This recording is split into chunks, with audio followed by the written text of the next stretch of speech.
이런 생각들 해보셨을 겁니다. 내가 사용하는 암호, 아이디는 정말 안전한가? 암호는 어떤 알고리즘으로 사용되는가? 양자 컴퓨터가 나오면 암호 체계가 정말 붕괴하는가? 그렇다면 양자의 세계로도 암호를 만들 수 있을까?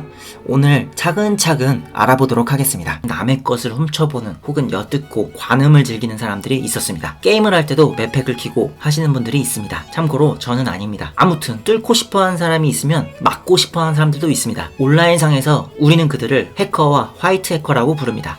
이들에게 암호는 전쟁터라고 할 수 있습니다. 그런 암호 시스템에도 양자 영역을 적용할 수 있을까요? 양자 암호학을 알기 전에 기존의 암호 시스템이 어떤 원리로 작동되는지 먼저 알아보시죠. 기존의 암호는 수학적 기반 문제를 푸는데 오래 걸리는 알고리즘을 사용합니다.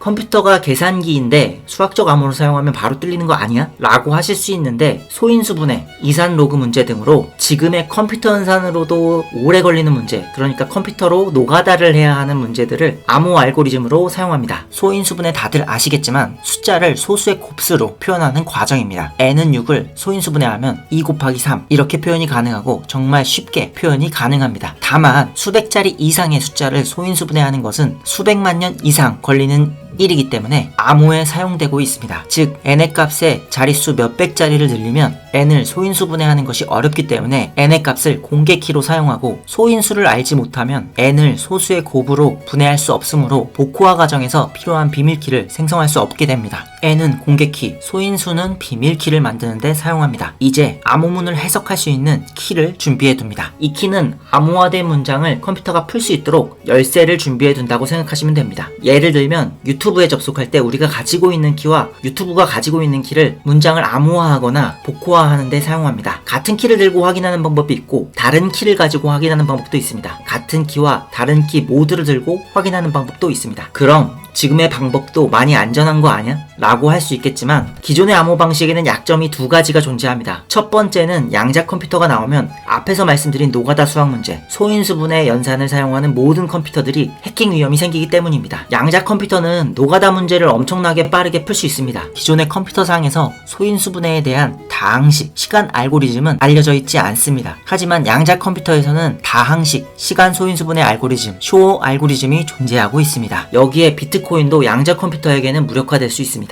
잭슨 황 형님이 양자 컴퓨터는 아직 멀었다고 하긴 했으니까 안심해도 되려나? 모르겠네요. 그리고 두 번째로 키를 주고받는 과정에서 도청자, 즉 해커가 개입해서 탈취 시도를 했을 때 알아차리기가 힘들다라는 단점이 있습니다. 실생활에서는 내가 뭘 잊어버리면 그래도 알아차리기가 쉬운데 온라인에서는 그것이 매우 어렵습니다. 이런 문제들 때문에 1984년 양자 컴퓨터의 보안성을 올리는 양자 키 분배에 대한 한 논문이 발표가 됩니다. 역시 세상은 넓고 천재는 많습니다. 다만 양자 암호라고 불리는 것들은 아직까지는 암호 알고리즘이라고 불리기에는 많이 부족합니다. 키 분배에 중점을 둔 기술이기 때문에 양자 암호라고 불리기에는 반쪽짜리라고 할 수 있습니다. 그럼 양자 역학에 대해서도 가볍게 알아볼까요? 다음과 같은 특징들이 있습니다. 첫 번째, 입자는 동시에 여러 상태에서 존재할 수 있습니다. 두 번째, 관측이 이루어질 때만 하나의 상태로 결정이 됩니다. 세 번째, 두 입자가 얽힌 상태에서 한 입자의 상태를 측정하면 다른 입자의 상태가 즉시 결정됩니다. 네 번째, 특정 양자 상태의 입자의 위치와 운동량을 동시에 완벽하게 측정할 수 없습니다. 이것이 양자 역학의 특징입니다. 위의 내용을 간추린 유명한 사고 실험이 있습니다. 슈레딩거 고양이 아시죠? 양자 역학의 불완전함을 보이기 위해서 고안한 사고 실험입니다. 요약하자면 양자 역학의 중첩과 중첩의 결과로 관측과 동시에 하나의 상태로 존재한다. 그리고 양자 얽힘, 마지막으로는 불확정성의 원리를 말한 것입니다. 이런 특징을 이용해서 도청을 감지할 수 있는 양자 키분배 프로토콜을 만들어주게 됩니다. 양자 키분배에서 중요한 키워드는 편광입니다. 편광은 전자기파가 진행할 때 파를 구성하는 전기장이나 자기장이 특정한 방향으로 진동하는 현상이 있는데 이것을 편광이라고 합니다. 편광의 예로는 정면에서는 보이고 좌우에서는 안 보이는 스크린 보안 필름이 있습니다. 스크린 보안 필름은 화면에서 나오는 빛을 특정한 편광 상태, 수직 방향으로 정렬합니다. 이를 통해 특정 각도 이외에서는 빛이 제대로 통과하지 않도록 설계됩니다. 특히 측면 좌우에서는 빛이 차단되어 화면이 어둡게 보이거나 안 보이게 됩니다. 그럼 다시 양자 키분배로 돌아가면 편광의 원리로 방향성을 가진 편광을 우리는 이용할 수 있습니다. 십자 모양, X 모양의 방향성을 우리는 사용할 수 있습니다. 위쪽 방향을 가르치면 0, 오른쪽 방향을 가르치면 1, 대각선 상단 방향은 0, 대각선 하단 안전한 방향은 1. 그 모양들의 기본 베이스를 십자 모양과 X 모양 형태로 정해놓습니다. 십자 모양과 X 모양은 난수를 걸러낼 필터로 사용할 예정입니다. 자, 그럼 준비는 끝났습니다. 해당 재료들, 평광의 방향들과 평광 필터들을 가지고 양자 키분배 프로토콜을 만들어 보겠습니다. 내용은 간단합니다. 먼저